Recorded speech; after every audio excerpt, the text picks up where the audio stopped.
The Age of Discovery is an informal and loosely defined European historical period from the 15th century to the 18th century, marking the time in which extensive overseas exploration emerged as a powerful factor in European culture. It was the period in which global exploration started with the Portuguese discovery of the Atlantic archipelago of the Azores, the western coast of Africa, and discovery of the ocean route to the east in 1498, and the transatlantic ocean discovery of the Americas on behalf of the Crown of Castile in 1492. These expeditions led to numerous naval expeditions across the Atlantic, Indian and Pacific Oceans, and land expeditions in the Americas, Asia, Africa, and Australia that continued into the late 19th century, and ended with the exploration of the polar regions in the 20th century. European overseas exploration led to the rise of global trade and the European colonial empires, with the contact between the Old World, Europe, Asia and Africa, and the New World, the Americas, producing the Columbian Exchange, a wide transfer of plants, animals, food, human populations, communicable diseases and culture between the Eastern and Western hemispheres. This represented one of the most significant global events concerning ecology, agriculture, and culture in history. European exploration allowed the global mapping of the world, resulting in a new world view and distant civilizations coming into contact. Overview. The Portuguese began systematically exploring the Atlantic coast of Africa from 1418, under the sponsorship of Prince Henry. In 1488, Bartholomew Diaz reached the Indian Ocean by this route. In 1492, the Spanish monarchs funded Christopher Columbus's plan to sail west to reach the Indies by crossing the Atlantic. He landed on a continent uncharted by Europeans and seen as a new world, the Americas. To prevent conflict between Portugal and Spain, the Treaty of Tordesillas was signed, dividing the world into two regions of exploration, where each had exclusive rights to claim newly discovered lands. In 1498, a Portuguese expedition commanded by Vasco da Gama reached India by sailing around Africa, opening up direct trade with Asia. Soon, the Portuguese sailed further eastward, to the valuable Spice Islands in 1512, landing in China 1 year later. Thus, Europe first received news of the Eastern and Western Pacific within a 1-year span around 1512. East and West exploration overlapped in 1522, when Portuguese navigator Ferdinand Magellan led a Spanish expedition west, achieving the first circumnavigation of the world, while Spanish conquistadors explored the inland of the Americas, and later, some of the South Pacific islands.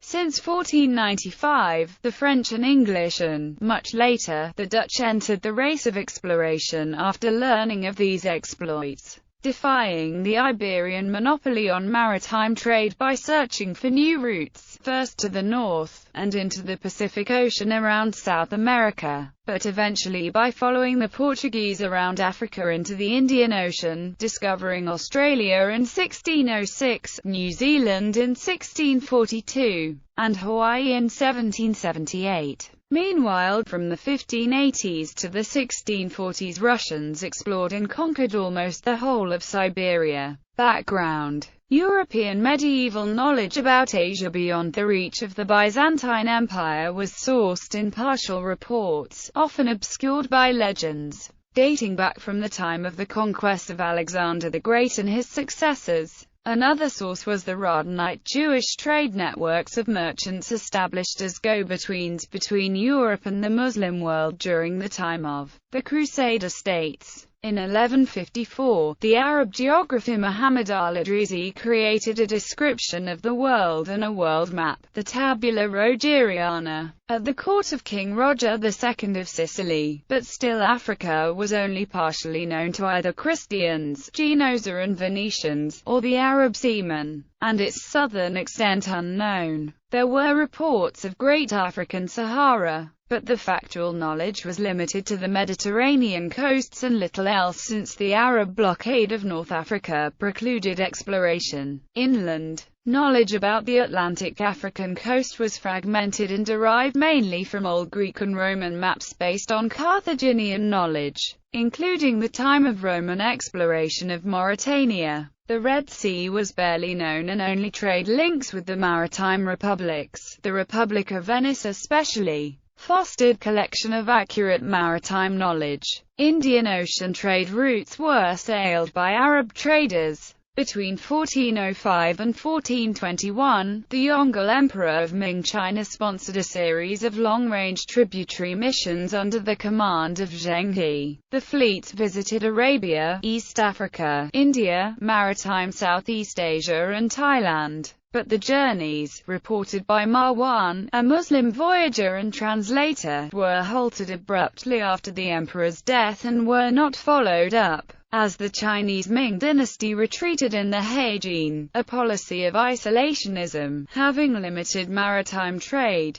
By 1400 a Latin translation of Ptolemy's Geographia reached Italy coming from Constantinople. The rediscovery of Roman geographical knowledge was a revelation, both for map-making and worldview, although reinforcing the idea that the Indian Ocean was landlocked. Medieval travel. A prelude to the Age of Discovery was a series of European expeditions crossing Eurasia by land in the late Middle Ages. Although the Mongols had threatened Europe with pillage and destruction, Mongol states also unified much of Eurasia, and from 1206 on, the Pax Mongolica allowed safe trade routes and communication lines stretching from the Middle East to China. A series of Europeans took advantage of these to explore eastwards. Most were Italians, as trade between Europe and the Middle East was controlled mainly by the maritime republics. The close Italian links to the Levant raised great curiosity and commercial interest in countries which lay further east. Christian embassies were sent as far as Karakoram during the Mongol invasions of Syria, from which they gained a greater understanding of the world.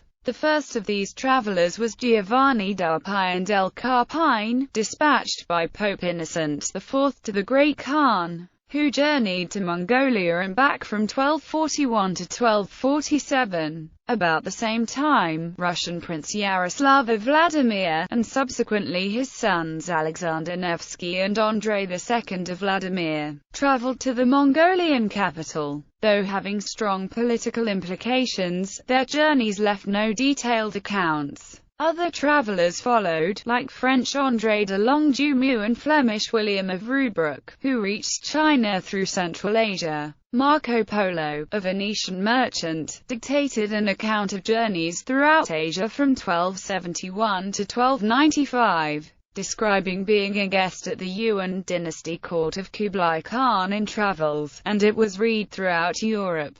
In 1291, in a first Atlantic exploration attempt, merchant brothers Vadino and Ugolino Vivaldi sailed from Genoa with 2 galleys but disappeared off the Moroccan coast, feeding the fears of oceanic travel. From 1325 to 1354, a Moroccan scholar from Tangier, Ibn Battuta, journeyed through North Africa, the Sahara Desert, West Africa, Southern Europe, Eastern Europe, the corner of Africa, which corner, the Middle East and Asia, having reached China. After returning, he dictated an account of his journeys to a scholar he met in Granada, the Rilaf, the unheralded source on his adventures. Between 1357 and 1371 a book of supposed travels compiled by John Mandeville acquired extraordinary popularity. Despite the unreliable and often fantastical nature of its accounts, it was used as a reference for the East, Egypt, and the Levant in general, asserting the old belief that Jerusalem was the center of the world.